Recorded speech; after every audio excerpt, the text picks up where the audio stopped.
को संबोधित कर अपना अभियान खत्म किया।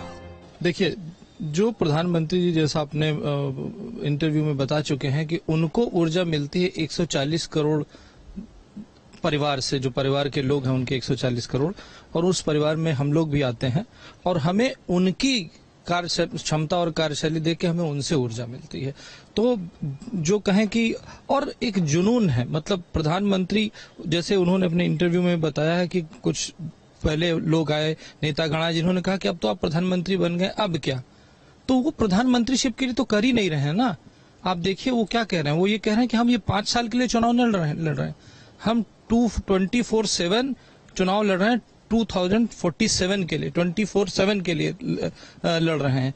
और वो इस 25 साल में वो अगले आने वाले 1000 साल के भारत की आधारशिला रख रहे हैं, और जिसके ऊपर एक डेवलप्ड, समृद्ध, सुखी भारतवर्ष का निर्माण हो सके, जो पूरे भारतवर्ष में विश्व बंधुत्व की भावना फैला सके।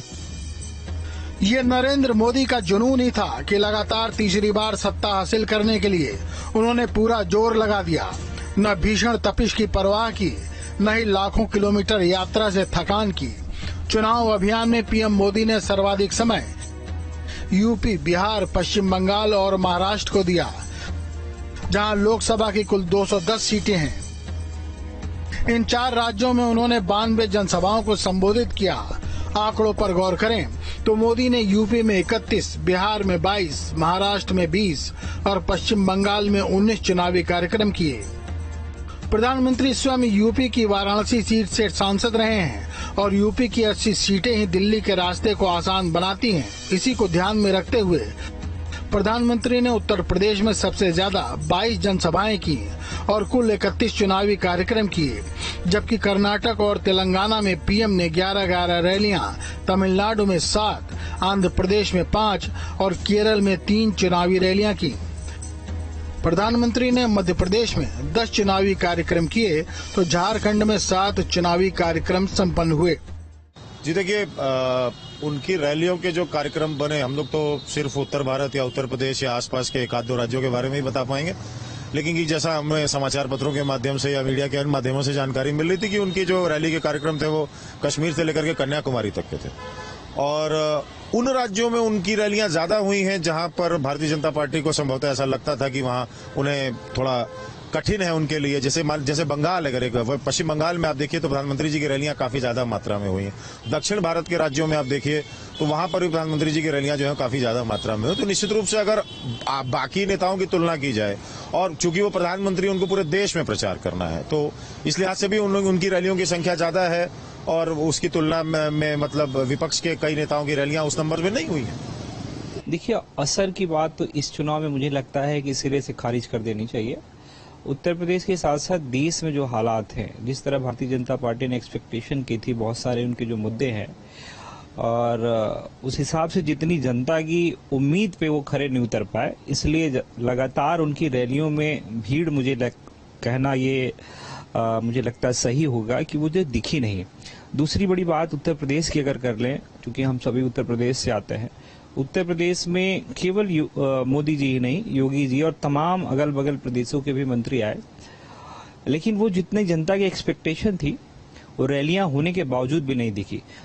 उत्तर प्रदेश में पीएम नरेंद्र मोदी ने 2014 और 2019 की तरह मेरठ से अभियान की शुरुआत की थी और आखिरी रैली 26 मई को देवरिया में की थी। 57 दिन के इस अभियान में उन्होंने 70 से अधिक लोकसभा क्षेत्रों को कवर किया था। अयोध्या, वाराणसी, गाजियाबाद, बरेली और कानपुर में रोड शो किए और अपने संसदीय क्षेत्र वाराणसी में कार्यकर्ता सम्मेलन, टिफिन बैठक और महिला सम्मेलन को भी संबोधित किया।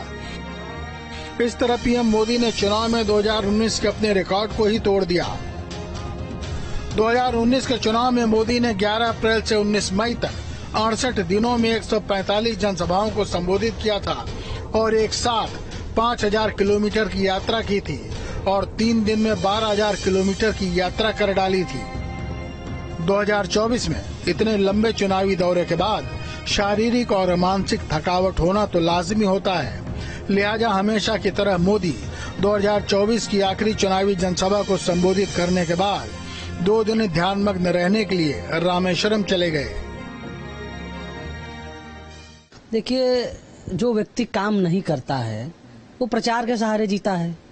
नरेंद्र मोदी जी ने 10 साल में देश में बेरोजगारी, भ्रष्टाचार, महिलाओं के प्रति बढ़ता भ्रष्टाचार, देश में महंगाई, बेरोजगारी, जिस तरह से चीजें आई, इस देश को धर्म के नाम पे बांटा, तो अब उनके पास प्रचार के अलावा कोई जरिया ही नहीं बचा है। और प्रधानमंत्री जी का तो विजन ही टेलीविजन है, प्रचार ही उनका जरिया है। प्रचार प्रसार के जरिए वो जीवित हैं, प्रचार प्रसार के जरिए अपनी राजनीति की रोटी सेक रहे हैं। अभी देखिए कहीं गए हैं, शोध वोध करने गए, तपस्या करने चले गए हैं, 3 दिन के लिए वहाँ सोशल मीडिया का पूरा प्लेटफॉर्म चल रहा है, इंस्टाग्राम, ट्विटर, फेसबुक पे उनकी फेसबुक पे फोटो आ रही है। अब बताइए कि आदि नादि काल में क्या लोग जब जाते थे कहीं भक्ति भावना के लिए तो क्या फोटो आती थी?